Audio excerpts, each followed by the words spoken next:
Welcome to This Explainer. We're about to look into a very dark, deeply unsettling chapter of Texas history.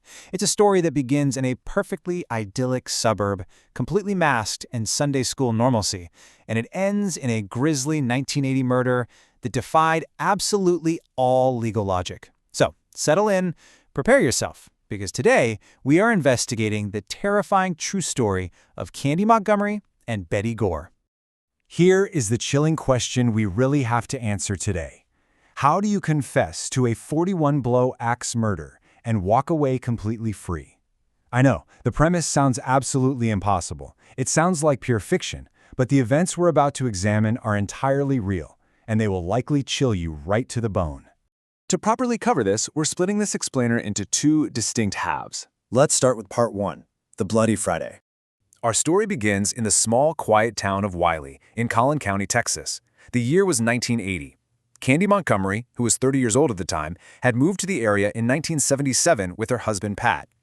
They were devout, regular attendees of the Methodist Church of Lucas, and this is exactly where Candy became close friends with Betty Gore, a middle school teacher who lived just nearby with her husband Alan and their children. But right beneath this perfect suburban veneer, Candy was harboring a very dark secret. You see, from December 1978 to October 1979, she engaged in a hidden extramarital affair with Betty's husband, Alan. By the time of our story, the affair had actually ended, but the dark shadow it cast over these two families was absolute. The timeline of what happened on Friday the 13th, June 1980, is truly terrifying. Early that morning, Alan Gore left town for a business trip to Minnesota. Betty's older daughter had actually slept over at the Montgomery house the night before. Around 10 in the morning, Candy arrived at the Gore residence, supposedly just to pick up a swimsuit for the child. But sometime in the late morning, inside that quiet, empty house, a horrific, blood-soaked confrontation took place. And astonishingly, after the killing, Candy cleaned herself up as best she could and simply went right back to vacation Bible school. It wasn't until 13 long hours later, when an anxious Alan Gore couldn't reach his wife and asked neighbors to force their way into the home, that the absolute nightmare was finally discovered. Let's step inside that claustrophobic little utility room for a moment, where an unimaginable nightmare unfolded. Because there were only two people in that room, the historical record relies entirely on Candy's eventual testimony. According to her, Betty had become suspicious. She confronted Candy about the affair. Candy admitted to it, but insisted that it was over. In response, Betty allegedly retrieved a heavy, 3-foot wood-splitting axe from the garage. Candy claimed that Betty threatened her, actually struck her, cutting Candy's toe, and absolutely refused to let her leave that tight, confined space. 41. Just think about that number for a moment.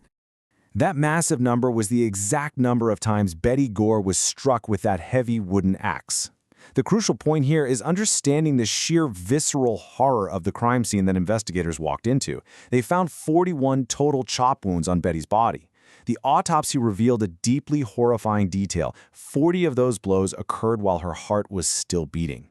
28 of the strikes were directed entirely at her head and face, to the point where the right half of her face was virtually destroyed. Seasoned investigators, men who had quite literally seen it all, had a very tough time even looking at the room. One deputy noted the scene looked exactly like a horror film, specifically The Shining, which had actually just premiered in theaters 3 weeks prior. It was the absolute textbook definition of overkill. But the horror didn't stop with the violence itself.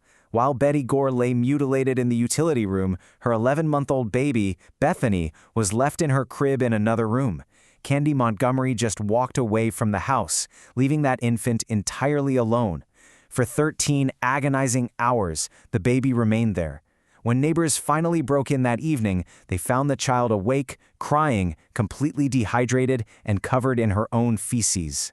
As you might expect, the investigation was methodical and it was swift. Initially, police thought they were dealing with a deranged copycat killer. But then, Alan Gore confessed the prior affair to the authorities, which suddenly provided a very clear motive. Almost simultaneously, forensic teams matched a bloody fingerprint found at the horrifying scene directly to Candy Montgomery. She was the last person to see Betty alive, she had the motive, and she left undeniable physical evidence. On June 27, 1980, just 2 weeks after the murder, Candy was officially arrested and charged with first-degree murder. And this brings us right to the stark, impossible question that ended up hanging over the entire state of Texas. Candy admitted she killed Betty. She claimed it was self-defense, but how? How on earth is 41 strikes self-defense? Which leads us into part 2 of our explainer, the trial. The trial took place in a courthouse in McKinney, Texas. And this is where a seemingly open and shut murder case morphed into a bizarre psychological thriller. The defense team was wildly unconventional. Candy reached out to Don Crowder, a fellow church member and personal injury attorney who had absolutely zero experience in criminal trials. Recognizing he was way out of his depth on the criminal specifics, Crowder brought in Robert Udashin, a brilliant 27-year-old criminal strategist from his firm. The courtroom dynamic was just chaotic. Crowder was brazen, acting out so intensely that he constantly clashed with Judge Tom Ryan, who actually held Crowder in contempt of court and threw him in jail during the trial. Yet, behind Crowder's loud media persona, Udashin was quietly building a masterful, deeply disturbing psychological strategy. Udashin knew that simply saying, "She attacked me first," wouldn't even begin to explain 41 axe blows. They had to somehow explain the extreme overkill to a jury. So they brought in clinical psychiatrist Dr. Fred Fasson, who introduced the concept of a dissociative reaction, also known as a fugue state. Essentially, this is a mental state where a person acts without fully processing what they are doing, entirely disconnected from the reality of their actions. It's often triggered by severe trauma, leaving the person's memories completely unclear or incomplete. And this brings us to the core psychological horror of their defense. Dr. Fasson placed Candy under hypnosis before the trial. During these sessions, they claimed to uncover a repressed childhood trauma. They said that when Candy was a 4-year-old child, she cut her head on a glass jar. While she was crying in the hospital, her mother violently shushed her to suppress her fear and anger. Dr. Fasson testified that during the life-or-death struggle in that utility room, as Candy was begging for her life, Betty Gore looked right at her and said, "Shh." That single sound allegedly bypassed Candy's conscious ego entirely, triggering a massive dissociative reaction. Decades of repressed, blind rage were suddenly unleashed onto Betty Gore, explaining why she simply couldn't stop swinging the axe. So, the jury was presented with two fiercely dueling narratives. The prosecution, led by District Attorney Tom O'Connell, relied on cold, hard logic. Candy had the axe, the door was open, she had a duty to retreat and simply walk away. 41 blows is calculated murder, plain and simple, not defense. The defense, on the other hand, argued that Candy was physically trapped by Betty, who struck first, and that the psychiatric framework of the trauma-induced fugue state legally explained the tragic disproportionate violence. So how exactly did the jury arrive at their conclusion? Well, the path to acquittal was paved by a few crucial factors. First off, Candy took a polygraph test which indicated she was being truthful about Betty attacking her first.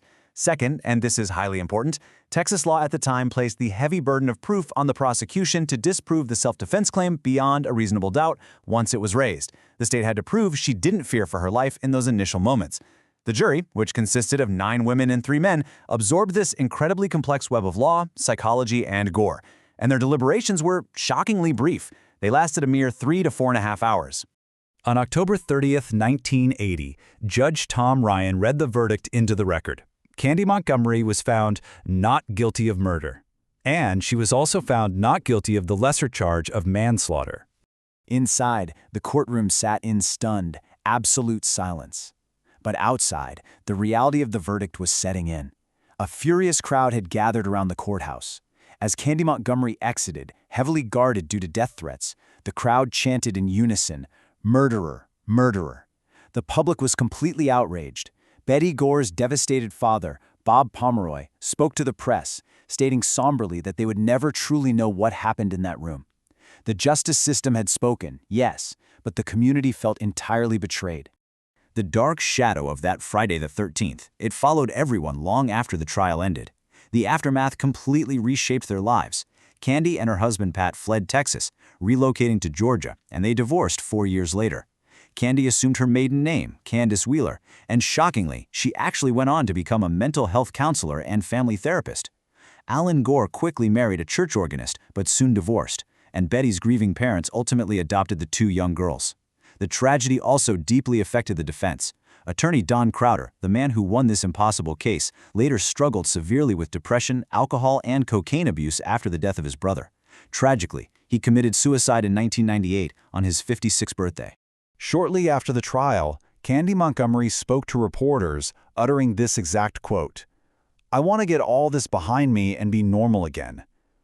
Consider the chillingly calm desire for normalcy from a woman who had just walked away from leaving 41 chop wounds on her friend's body. It is a terrifying contrast to think about. Which leaves us right here, at the end of our explainer, staring into the dark gap between physical evidence and a legal outcome. The defense attorney, Robert Udashin, maintains to this day that the jury made the absolute right decision. But I leave you with this lingering thought to take away. Did the jury make the right call on self-defense, or did a killer walk free on a psychological loophole? Thank you for joining me for this dark exploration. Until next time.